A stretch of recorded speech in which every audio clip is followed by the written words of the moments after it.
तो जब इंडिया ने पूरी वॉर स्ट्रेटजी ये बनाई है कि हम पाकिस्तान के न्यूक्लियर थ्रेशोल्ड से नीचे रहते हुए मैसिव फोर्स के साथ पाकिस्तान का बॉर्डर पेनिट्रेट करेंगे, इसीलिए उन्होंने इंडिपेंडेंट बैटल ग्रुप्स बनाए, इसीलिए उन्होंने राफेल्स लाए, इसीलिए उन्होंने अपने मिसाइल्स डेवलप किए हैं। और एग्जैक्टली वही स्ट्रैटेजी कि फर्स्ट सैल्वो जो था मिसाइल्स और एयर स्ट्राइक्स का कमांड एंड कंट्रोल सेंटर तबाह कर दिए उन्होंने यूक्रेन के सारे। इंडिया की as far as surgical strike is concern, अब सर्जिकल स्ट्राइक है एक छोटा सा कट देना। मैं चाहता हूं कि पूंछ ही काटी जाए, उसके अलावा कोई और चारा नहीं है इस पागल कुत्ते जिसका नाम है पाकिस्तान। इसका इलाज एक ही है, इसकी पूंछ को अब काटना पड़ेगा, अदरवाइज ये चूंचू जो है बहुत ही बड़े ऑपरेशन की तैयारी की जा रही है। इसके बाद जो है क्या किया जाएगा, बॉर्डर्स के आपकी तरफ की क्या तैयारी? कह रहे हैं कि बालाकोट दोबारा दोहराया जाने वाला है। कल से ही ये खबर, हनुमान जी ने सूरज निगला था, मोदी जी पीओके निगलेंगे। 8 सितंबर ये कामयाब नहीं होंगे, ये मारे ही जाएंगे। और हम तो चाहते हैं कि ये अगर इन्होंने ये रास्ता अपनाया है और ये ऐसे जंग लड़ना चाहते हैं तो फिर जंग में मरने के लिए इतनी वो जरूरत नहीं है कि वो रशिया से वेपन ले। किसी की इतनी जरूरत नहीं है कि वो रशिया से वेपन ले, इंडिया ही ये वेपन ले रहा है। और फिर ये वो बातें अब देखें ना, इंडिया ने सब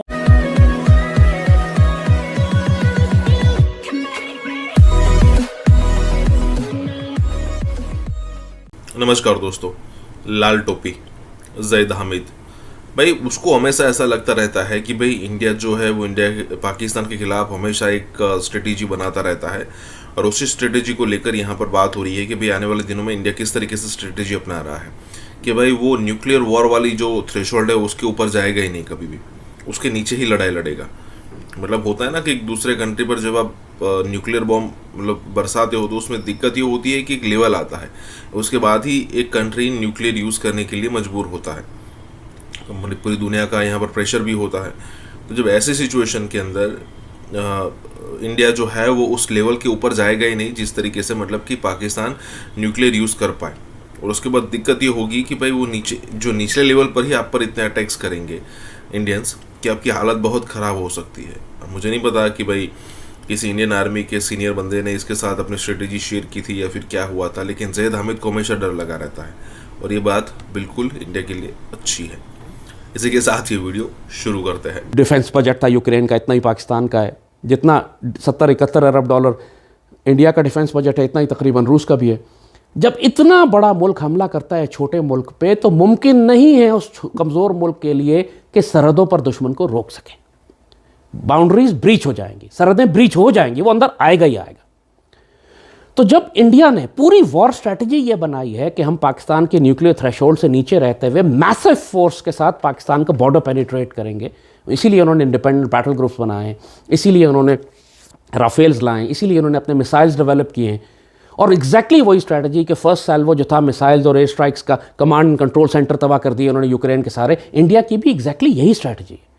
आपसे पूछे बगैर एक सरप्राइज अटैक अगर पाकिस्तान पर 4000 मिसाइल और स्ट्राइक्स कर देते हैं वो हमारे तमाम कमांड कंट्रोल सेंटर्स के ऊपर, हमारे पावर स्टेशन पे, ब्रिजेस पे, फिर आप क्या करेंगे? और उसके बाद इंडिया की लाखों फौज अगर दाखिल हो जाती है 4-5 स्ट्रॉन्ग पॉइंट्स के साथ, पेनिट्रेट करती है, सिंध में पेनिट्रेट करती है, लाहौर पे आती है, सियालकोट पे, गिलगित बल्तिस्तान में, कश्मीर, इन तमाम रीजन्स में वो इंडिपेंडेंट बैटल ग्रुप अगर दाखिल होते हैं तो आप सरहद पे उनको नहीं रोक सकेंगे। और अगर वो दाखिल होते हैं, फॉर एग्जांपल अगर लाहौर पेनिट्रेट करते हैं, वो तो सीधा डीएचए में पहुंचेंगे जाके, बिकॉज डीएचए फेज 6 फेज 7 जो इस वक्त बिल्कुल बीआरबी कैनाल के ऊपर बना हुआ है। As far as surgical strike is concern, अब सर्जिकल स्ट्राइक है एक छोटा सा कट देना। मैं चाहता हूं कि पूंछ ही काटी जाए, उसके अलावा कोई और चारा नहीं है इस पागल कुत्ते जिसका नाम है पाकिस्तान। इसका इलाज एक ही है, इसकी पूंछ को अब काटना पड़ेगा, अदरवाइज ये चूंचू। अब जो भी करना पड़े, दुनिया आपके साथ है, पावर आपके पास है, आपके पास फुल मेजॉरिटी है, फाइनेंशियल पावर है, मिलिट्री पावर है, और किस चीज की वेट है। और अगर आप कोई हरकत करते भी हैं पाकिस्तान के साथ और वो वहां से रिटेलिएट करने की जो है बहुत ही बड़े ऑपरेशन की तैयारी की जा रही है। इसके बाद जो है क्या किया जाएगा, बॉर्डर्स के आपकी तरफ की क्या तैयारी? कह रहे हैं कि बालाकोट दोबारा दोहराया जाने वाला है। कल से ही ये खबर, हनुमान जी ने सूरज निगला था, मोदी जी पीओके निगलेंगे। 8 सितंबर 2023 जुमा का दिन था। रावलपिंडी के अल-कुदस मस्जिद में जिस इमाम के साथ छिपा हुआ था अल-कासिम, मेंबर ऑफ लश्कर तैयबा, जो इमाम साहब के शरण में छुपा हुआ था, जो इमाम साहब जिसको छुपा कर रखे हुए थे अपने पास, सजदे में गया था और वहीं पर उसको गोली मारी गई थी, जिसकी वजह से हाफिज सईद लश्कर तैयबा अजमुल मुजाहिदीन को बड़ी मिर्ची लगी थी। ठीक है, अब मैं आपको बताना चाहूंगी, थोड़ा समय ज्यादा लूंगी, मैं आपको बताना चाहूंगी, कर्नल मनप्रीत सिंह कलमा रो रही थी, आंखों से आंसू नहीं, खून निकल रहे थे। 3 माओं की गोद सुनी हुई है, 3 बेटियों का सुहाग उजड़ा है, 3 घर के बच्चे अनाथ हुए हैं, 3 बाप को अपने जवान बेटे की अस्थियों में आग देना पड़ा है। मुजम्मिल हुमायूं भट्ट के पिता ने सफेद कफन से ज्यादा महत्व तिरंगे झंडे को दिया है। तिरंगे झंडे से में लिपटा हुमायूं मुजम्मिल कब्र के अंदर गया है, कब्र में दफनाया गया है। जो तड़प, जो आंसू और बच्चों की जो चीख कान में आ रही है, मैं शायद 24 आवर्स के भीतर ही मैं कश्मीर जाने वाली हूँ, जो चीख कान तक आ रही है ना, वो बर्दाश्त से अब बाहर हो चुका है, वो बर्दाश्त से अब बाहर हो चुका है। हमने कई बार ये बात कही है कि कुत्ते के दुम 10 जन्म भी गाड़ दो तो वो निकलेगी टेढ़ी ही, और वही है पाकिस्तान। इतनी वो जरूरत नहीं है कि वो रशिया से वेपन ले, किसी की इतनी जरूरत नहीं है कि वो रशिया से वेपन ले। इंडिया ही ये वेपन ले रहा है और फिर ये वो बातें। अब देखें ना, इंडिया ने सब ममालिक को साथ में ला ली है। आज दोबारा वो क्या नाम है उसका, अमेरिकी स्टेट डिपार्टमेंट ने, क्या आई थिंक वाइट हाउस की, मैं एक देख रहा था स्टेटमेंट, जिसमें वो कह रहे हैं कि जनाब हमें जो है वो ये जो कॉरिडोर के बारे में, ये इन चीज़ों के बारे में बातें कर रहे हैं, और वो कह रहे हैं जो I2U2 हमने इंडिया के साथ किया है वो बड़ा हमारा कामयाब इनिशिएटिव है। सो कोई वाइट हाउस की स्टेटमेंट ऐसी नहीं है जनाब जिसमें, ठीक है, इंडिया का जिक्र नहीं है। अब्राहम अकॉर्ड, इजराइल, अरब कंट्रीज़ की जो नॉर्मलाइजेशन है, बीच में इंडिया का जिक्र है। ठीक है जी, वो इसमें भी I2U2 का जिक्र करते हैं स्टेट डिपार्टमेंट। इस वक्त गौर से देखें यूक्रेन में जो जंगें हो रही हैं, किस तरह कॉन्वॉयज को एम्बुश किया जा रहा है, किस तरह जंगें हो रही हैं। जो आर्मर्ड डिविजन्स हैं वो अर्बन एनवायरनमेंट के लिए डिज़ाइन नहीं होते, उनको फंसाया जा सकता है वहाँ पे, लेकिन आपके पास उस तरह के फिर हथियार होने चाहिए, एंटी टैंक गाइडेड मिसाइल होने चाहिए, ATGM in surface to air missile होने चाहिए। आप अपनी आबादी के, सिविलियन आबादी के भी एक हिस्से को तैयार करें, चंद हज़ार लोगों को तैयार करें जो ATGMs और SAMs इस्तेमाल कर सके।